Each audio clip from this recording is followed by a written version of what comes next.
Manusia adalah makhluk sosial. Kita hidup saling berdampingan, saling berhubungan, dan tentu saja sering berbeda pendapat. Dari perbedaan pendapat itu, muncullah sebuah konflik. Nah, maka dari situ, agar tidak terjadi kekacauan, maka kita memerlukan aturan, yaitu hukum. Namun, apa sih sebenarnya hukum itu?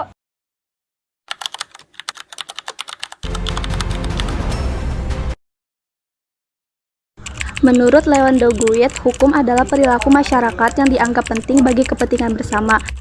Menurut Utrecht, hukum adalah kumpulan peraturan yang mengatur tata tertib masyarakat.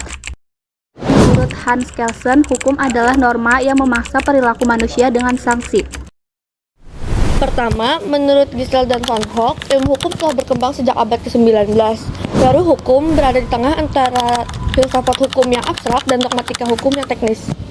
Yang kedua, pengantar ilmu hukum mempelajari dasar-dasar hukum dan mempelajari teori, konsep, serta asas hukum secara umum. Ketiga, pengantar ilmu hukum dibagi menjadi dua. Yang pertama dalam arti luas, yang kedua dalam arti sempit. Dalam arti luas artinya mempelajari seluruh aspek hukum. Dalam arti sempit artinya mempelajari tata hukum positif atau tentang norma hukum yang berlaku dan bagaimana cara penerapannya.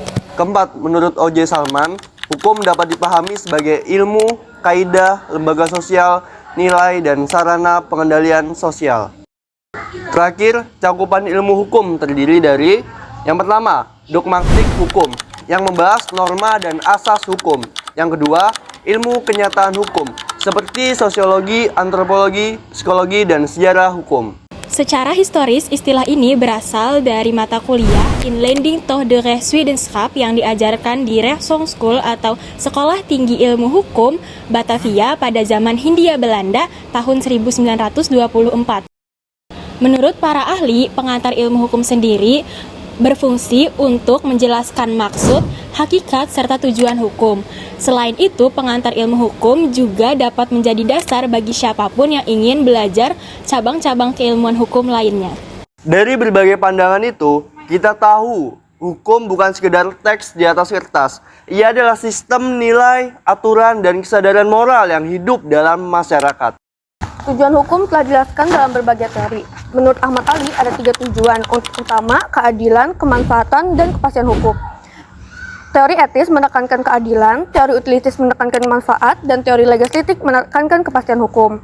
Namun, teori modern menyatukan ketiganya secara seimbang sesuai kasus. Tanpa keseimbangan antara ketiganya, hukum kehilangan makna karena hukum sejatinya harus adil, pasti, dan bermanfaat. Sekarang mari kita pahami apa itu pengantar ilmu hukum. Ilmu hukum adalah ilmu yang mempelajari tentang hukum secara sistematis, logis, dan metodologis. Tak hanya menghafal pasal-pasal, tapi juga mencari makna di balik setiap norma. Secara etimologis, kata pengantar berarti pandangan umum secara ringkas, sedangkan ilmu hukum adalah pengetahuan tentang hukum dan segala selak-beluknya.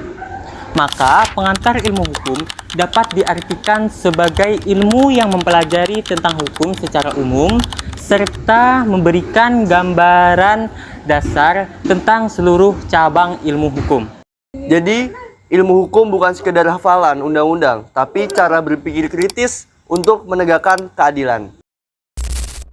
Dari sinilah kita belajar bahwa hukum bukan hanya alat negara, tetapi cerminan nurani hati manusia. Sebagai calon sarjana hukum, tugas kita bukan hanya memahami hukum, tapi juga menghidupkannya.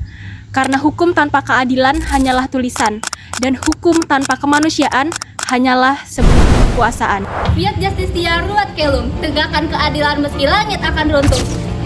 Fiat Justitia Ruat Kelum, tegakkan keadilan meski langit akan runtuh. Fiat Justitia Ruat Kelum, tegakkan keadilan meski langit akan runtuh. Fiat Justitia Ruat Kelum, tegakkan keadilan meski langit akan runtuh. Fiat Justitia Ruat Kelum, tegakkan keadilan meski langit akan runtuh.